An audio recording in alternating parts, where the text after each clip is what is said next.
I bought a house without telling my parents, then found out they planned for my brother's whole family to move in with me for free. Hi, Reddit. I'm Kate, 32, female from Texas, and I feel like I've spent most of my life in the shadow of my older brother, Adam. He's 3 years older than me, and let me tell you, he's always been a favorite. You know the type, smart, social, and could charm his way out of anything. Meanwhile, I've been the responsible one, which apparently is just code for the one who gets to do all the work and gets none of the credit. Growing up, Adam always got the best of everything. Birthdays, his were these huge backyard parties with bounce houses and pony rides. Mine, a pizza party in the dining room with a cake from the grocery store bakery. Christmas? Adam got the latest gaming console. I got a second-hand knockoff with missing controllers. My parents would just say, "You don't need all that fancy stuff or be grateful for what you have, Kate," and I was. I just couldn't help but notice that Adam's gratitude was never required in the same way. But the real divide hit me when I got to college. I'd worked my butt off in high school, juggling AP classes and extracurriculars to keep my GPA high. I'd been accepted to a local university and thought I had a solid plan. I'd commute from home to save on dorm costs. Adam had gone to his dream school, and my parents had covered everything. I figured they'd help me out too. Right? Wrong. When I brought up my plan to live at home, my mom looked at me like I had just suggested we move to Mars. "If you're staying here, you'll need to contribute," she said matter-of-factly. Adam got a full ride from us because he deserved it. You need to learn responsibility. I couldn't believe it. I was 18, about to start college, and they were already talking about me paying rent. Contribute turned out to be $400 a month for rent and utilities. And, of course, I was expected to buy my own groceries. That doesn't sound like much until you're a broke college freshman working part-time at a bookstore for $9 an hour. I tried to argue. I reminded them how they'd covered everything for Adam, how he never had to worry about money in school. Mom just shrugged. We gave Adam what he needed. She said, "You're different. You're independent. You'll figure it out." So I did. I picked up as many hours as I could at the bookstore, sometimes skipping meals to make ends meet. I'd walk past the campus coffee shop every morning, envying the students who could afford lattes and pastries. Meanwhile, I was brown bagging peanut butter and jelly sandwiches and drinking the free coffee from the book store break room. I don't think I bought a single textbook at full price. I got all of mine secondhand or borrowed from the library. Every month, I handed over the $400 to my parents while Adam was off at his out-of-state school, living in a shiny new dorm that my parents had paid for. He called me once to complain about how his dorm's AC wasn't cold enough, and I just about lost it. I didn't even have AC in my car because I couldn't afford to fix it. My parents still sent Adam spending money every month. I overheard Mom once on the phone saying, "We don't want him to struggle. College is hard enough." I stood there in the kitchen holding my $1 ramen noodles, wondering why none of that compassion ever extended to me. To make things worse, my parents constantly praised Adam for his achievements. He got a 3.2 GPA in his communications program, and they threw him a huge graduation party with a catered buffet and a DJ. When I graduated with a 3.9 and a degree in computer science, we had a quiet dinner at home. Mom made lasagna and said, "Well, we don't want to make a fuss." Looking back, I think what hurt the most wasn't the lack of financial help. It was the clear message that I didn't matter as much. Adam was always framed as the star, the one with potential while I was just there. Even when I succeeded, it was brushed off. "Kate's smart. She doesn't need help," they'd say. It was like being capable was a curse. After college, I moved out as soon as I could. I found a tiny apartment near my first job and started building my life on my terms. It wasn't easy, but it felt good to finally be free from their expectations. I worked hard, lived frugally, and started saving. Meanwhile, Adam married Jessica, whom my parents adore despite the fact that she's always between jobs. They have 3 kids now, Emily, 6, Mason, 4, and baby Zach, 2. My parents are constantly bailing them out. When their car broke down last year, my parents gave them money for a new one. When Adam complained about how stressful it was to keep up with 3 kids, Mom and Dad offered to babysit every weekend. I wish I could say it didn't bother me anymore, but it does. No matter how much I achieve on my own, it feels like I'll always be second place to Adam. That's why I don't tell my family much about my life anymore. I know they wouldn't care. Not really. So I've been keeping this pretty low-key, but I recently decided it was time to start looking for a house. I've been renting this tiny apartment for years, paying way too much for what's basically a glorified shoebox, and I've been saving for what feels like forever. I finally hit the point where I was like, you know what? I deserve this. Now here's the thing. I didn't tell my family, not because it's some huge secret, but because they can't just be happy for anyone. Everything turns into a group project with them. If I mentioned it, I knew they'd start making it about Adam and his kids and how whatever I get should somehow benefit them. So I figured it was easier to just keep my mouth shut until it was all said and done. Apparently, that was too optimistic. I don't know how this happened, but a woman I work with, let's call her Lisa, managed to let it slip. Lisa's one of those people who's always in everyone's business, and I guess she casually mentioned to someone that I was house hunting, that someone just happened to be Adam's neighbor. And from there, the news traveled like wildfire. The joys of small world Texas. A few days later, my mom called me. "Kate," she said, all overly cheerful. "Why didn't you tell us you're looking for a house?" I should have known better, but I played dumb. "Oh, I'm just browsing around right now. Nothing serious." "Well, Adam and I were talking, and we have some great ideas for you. You're going to need something big enough for everyone. You know, at least 4 bedrooms for the kids, of course." "What? What kids? I don't have kids." She kept going like this was the most normal thing in the world. "You'll need space for Adam's family when they visit, and for us too. Oh, and it'd be great if it was close to Adam's place." I don't know why I was surprised. Somehow, she'd already turned my potential house into the solution for their problems. I mumbled something noncommittal and got off the phone as fast as I could, hoping it was a one-time thing. But, oh dear. It wasn't. From that day on, my mom and Adam started flooding me with house listings. I'm not exaggerating when I say it was like a part-time job for them. Every day, I get at least a dozen links to these ridiculous houses, huge places with 4 or 5 bedrooms, pools, 3-car garages, the works. It was like they thought I was shopping for a reality show mansion. One day, Mom texted, "Did you see that one on Maple Street? It's a huge one. Just perfect." Another time, Adam sent me a link to a 6-bedroom house with a note that said, "This would be so suitable for us. We could finally have space to spread out." Us? I stared at the message for a good minute, wondering how my buying a house had somehow become a group effort. The worst part was they weren't even trying to pretend it was about me. Every single house they suggested was geared toward Adam's family. "This one has a finished basement. Jessica could turn it into her craft room. The kids would love the pool in this one. Look, Kate. There's even a guest room for Mom and Dad when they visit." It was exhausting. At first, I tried to gently steer them away, reminding them that I was looking for something small just for myself, but that only made things worse. That's when I decided to stop replying. I muted the group chat and ignored their texts. I figured they'd eventually get the hint and move on. Meanwhile, I kept looking for houses on my own. I'd spend my evenings scrolling through Zillow and my weekends checking out open houses. I didn't tell anyone where I was going, and I made sure to avoid anything remotely close to Adam's neighborhood. The last thing I wanted was to run into someone who might blab to my mom. After weeks of searching, I finally found the one, a small 2-bedroom cottage just outside the city. It had everything I wanted, a cozy little porch, a sunny kitchen, and a backyard big enough for a garden. It wasn't fancy, but it felt like home the second I walked through the door. I knew it was mine. I put in an offer, and a few nerve-wracking days later, it was accepted. I can't even describe how good it felt. For once in my life, I was doing something entirely for myself without anyone else's input. Of course, I didn't tell my family. I figured I'd let them keep sending their helpful suggestions while I quietly moved forward. But then my mom called me out of nowhere and said, "We're having dinner next weekend.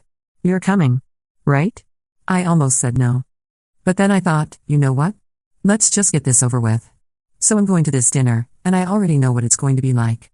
They'll probably have a whole PowerPoint presentation ready. Here's the fun part. I'm planning to drop the bomb that I already bought a house. I'm not going to sugarcoat it either. I can already hear the dramatic gasps and complaints. Thanks for sticking around. I'll update you after the dinner. Update 1. Hi again, Reddit.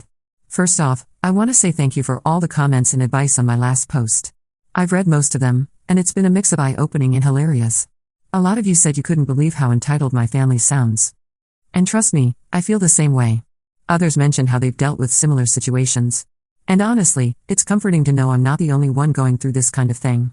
Anyway, I promised I'd update you after the dinner, so here we go. Buckle up because it was a lot. So I show up at my parents' house last Saturday at exactly 6 p.m., trying to mentally prepare for whatever nonsense they were going to throw at me. The second I walked in, it was already chaos. Adam's kids were running around screaming. Jessica was parked on the couch watching TV, and my mom was bustling around the kitchen. She glanced over and said, "Oh, good. You're on time for once. Off to a great start. Right?" We sat down for dinner, and at first, it was the usual small talk. Dad complained about gas prices. Jessica complained about how stressful it was between jobs, and Adam was whining about how hard it is to manage 3 kids. "Zach keeps waking up in the middle of the night," he said, shoveling mashed potatoes onto his plate. "We're just so cramped. I feel like I'm losing my mind." I knew where this was going, but I played along, nodding sympathetically while I focused on my lasagna. Then my mom cleared her throat in that way she does when she's about to make an announcement. "Kate," she said with this over-the-top smile, "we've been talking, and we think we found the perfect house for you." I nearly choked on my water.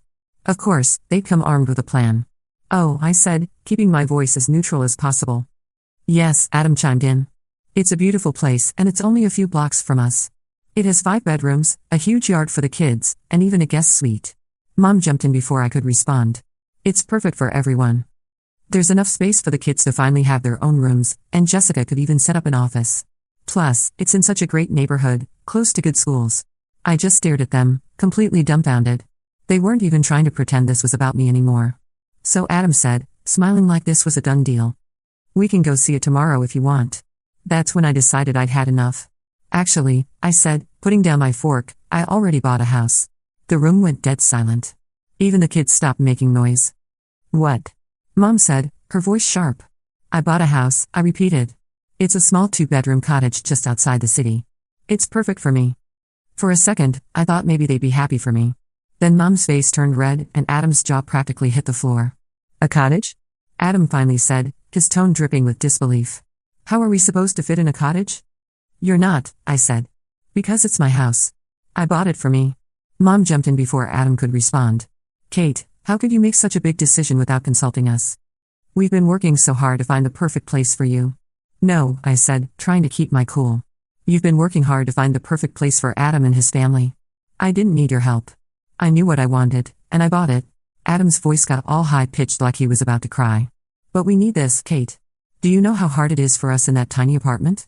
Emily and Mason have to share a room, and Zach's crib is in our bedroom. It's not fair to the kids. I took a deep breath, trying not to snap. That's not my problem, Adam. I've worked hard to get to this point, and I'm not giving up my dream house to fix your situation. That's when Dad decided to chime in. He slammed his hand on the table and said, You're being selfish, Kate. Family is supposed to help each other. What's wrong with you? I stood up, my heart pounding. I'm not selfish. I'm finally standing up for myself. And if that makes me the bad guy in your eyes, so be it. The room exploded into chaos. Adam was yelling. Mom was crying about how she raised me better, and Dad was ranting about how disappointed he was. Jessica had moved from the couch to the table and just sat there, shoving food into her mouth like none of this was happening. I grabbed my purse and headed for the door. Mom followed me, shouting, You can't just walk away from your family like this. I turned back and said, Watch me. Then I got in my car and drove home, shaking with a mix of anger and relief. I feel like I finally took a stand, but now I'm bracing for whatever fallout comes next. So, yeah, that's where things stand. I'll let you know what happens next. Thanks again for all the support. You have no idea how much it's helped. Update 2. Hi again, Reddit. Thanks so much for all your support and comments after my last update. I wasn't expecting such an outpouring of encouragement, and, honestly, it's helped me keep my sanity. A lot of you were right. I should have seen this coming. After that dinner, things escalated exactly the way I feared. So here's the update. The first text came from Adam that night. It was just a photo of his kids sitting on their couch surrounded by toys with the caption, Look how cramped we are. Do you think this is fair to Emily and Mason? I didn't reply. What was I supposed to say? That it was somehow my fault his apartment was messy? That buying a house for myself had magically caused his kids to share a room? I put my phone on silent and went to bed, hoping he'd let it go. He didn't. The next day, I woke up to 5 missed calls from my mom and a string of texts from Adam. One said, You always think about yourself. I thought family mattered to you. Another said, Mom is so upset she couldn't even sleep last night. And then the piece of resistance, You've changed, Kate. This isn't the sister I grew up with. Right? Because the sister he grew up with was too busy being ignored to develop a backbone. I decided to ignore all of it and focus on work, but the text didn't stop. Every few hours, my mom would chime in with her own gems. You're being so selfish, Kate. We're all disappointed in you. I hope you realize what you're doing to Adam's kids. You need to reconsider. It's not too late to sell the house and buy something better suited for the family. I muted both of them, but then they started leaving voicemails. It was the same guilt-ridden nonsense, but hearing their voices made it hit harder. Mom sounded genuinely angry. Adam sounded like he was on the verge of tears. And at one point, my dad called and yelled at me for 5 straight minutes about how I was tearing the family apart. It didn't stop there. A few days later, my aunt who I hadn't spoken to in years called me. She said, I heard about what's going on with Adam. Can't you find it in your heart to help? Family comes first, Kate. I had to laugh. This was the same aunt who barely acknowledged my existence growing up, and now she wanted to lecture me about family. I told her I wasn't discussing it and hung up.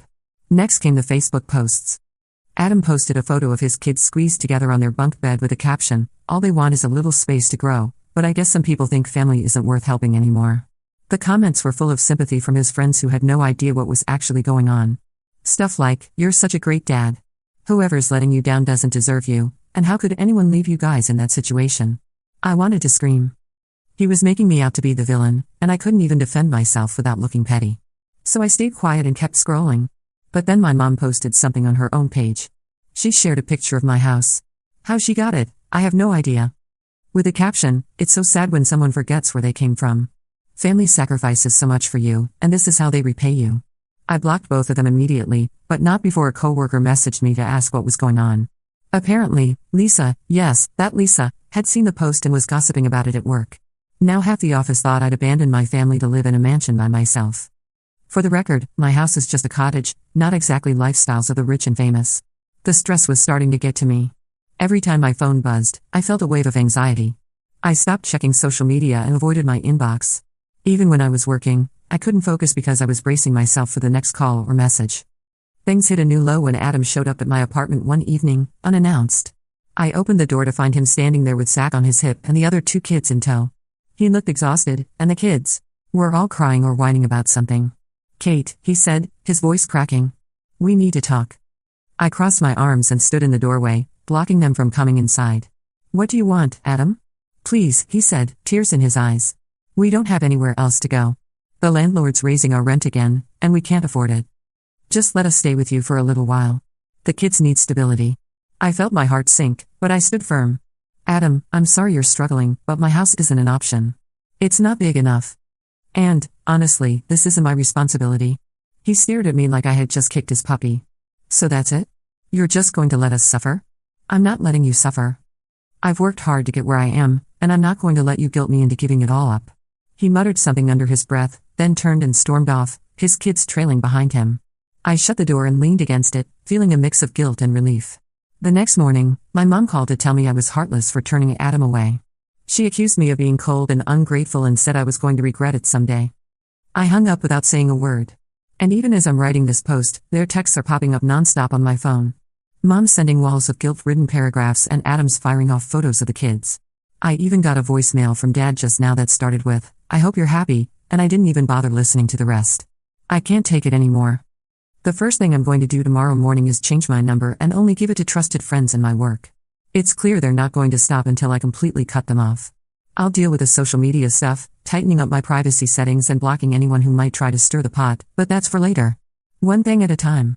I'll update you once I've taken care of everything. Thanks again for all your comments and support. It's really helping me get through this mess. Update 3. Hey, Reddit. I'm back with another update. So I've been reading through your comments, and, wow, y'all really didn't hold back. A lot of you were mad at me for not blocking my family sooner, and, honestly, you were right. After I changed my number, I went ahead and blocked them on everything, Facebook, Instagram, even the random relatives who might have tried to mediate. It felt so good to finally cut them off. But, of course, it didn't take long for things to get messy again. I should have known the peace wouldn't last. It all started last weekend when my mom showed up at my house unannounced. I was in the backyard trying to figure out how to plant lavender. Google makes it look so easy, but I've already killed 3 plants when I heard someone knocking on my front door. At first, I thought it was my neighbor or maybe a delivery. But when I got to the door, there she was, my mom, standing on my porch with a pie in her hands and the fakest smile I've ever seen. "Hi, Kate," she said, like she just stopped by for a casual visit, and not after weeks of me ghosting. "Hi," I said, caught totally off guard. I stood there for a second debating whether I should even let her in, but she shoved the pie toward me and said, "I thought I'd stop by and see how you're doing. I brought your favorite apple." I wasn't sure if I should laugh or cry. "My favorite is cherry, but okay, Mom." Against my better judgment, I let her in. I didn't want to make a scene. She set the pie on the counter and looked around the house like she was taking inventory. "This is lovely, Kate," she said, running her hand along the back of a chair. "You've done a great job." I didn't know what to say, so I just mumbled a quick thanks and waited for her to get to the point. She sat down at my kitchen table and sighed dramatically. I wanted to apologize. She started. "Things got a little heated, and I realize now that we were wrong to push you like that. You've worked hard for this house, and I should have respected your decisions." I stared at her, trying to gauge if she was serious. It sounded nice on the surface, but something about her tone didn't sit right with me. Then she launched into this whole speech about how proud she was of me and how the stress of Adam's situation had made everyone act out. "But that's no excuse," she said, giving me this sad, almost pleading look. For a second, I felt myself softening. Maybe she really was trying to make things right. But then she hit me with, I was thinking maybe we could have a fresh start. I'd love to come over again sometime. Maybe bring Adam and the kids. It'd be nice for everyone to see your new place. And there it was. I tried to keep my cool. I don't think that's a good idea right now, I said, choosing my words carefully. Things are still a little tense, and I'm not ready for that yet. She nodded, but I could tell she wasn't happy with my answer. Of course, I understand, she said.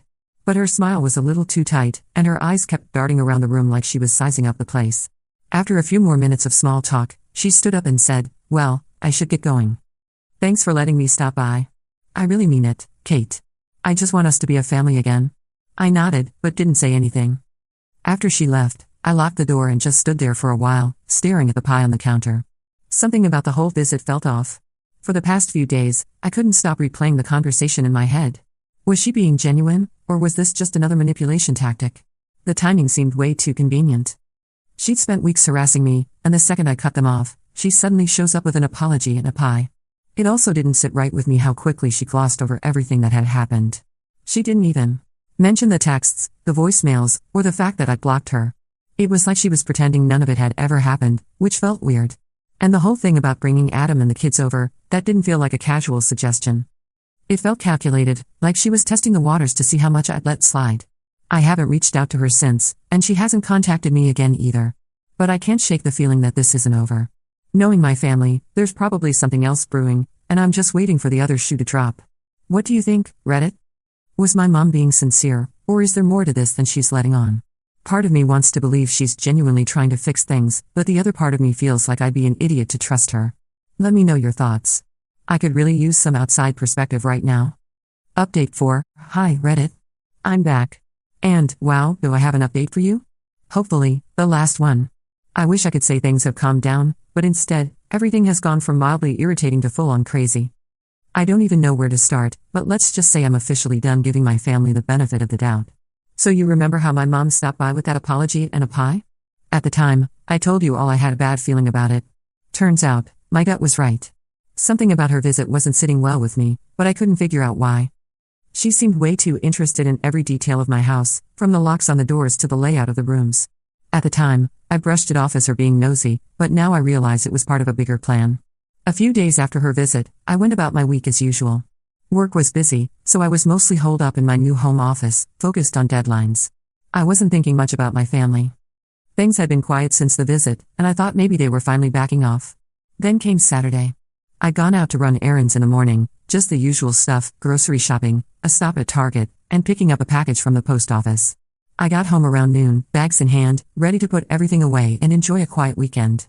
As I pulled into the driveway, I noticed something odd. Adam's SUV was parked right in front of my house. My heart immediately sank.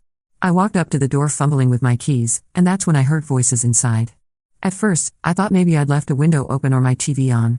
But as I stepped into the entryway, the realization hit me like a brick. Adam, Jessica, and the kids were in my house.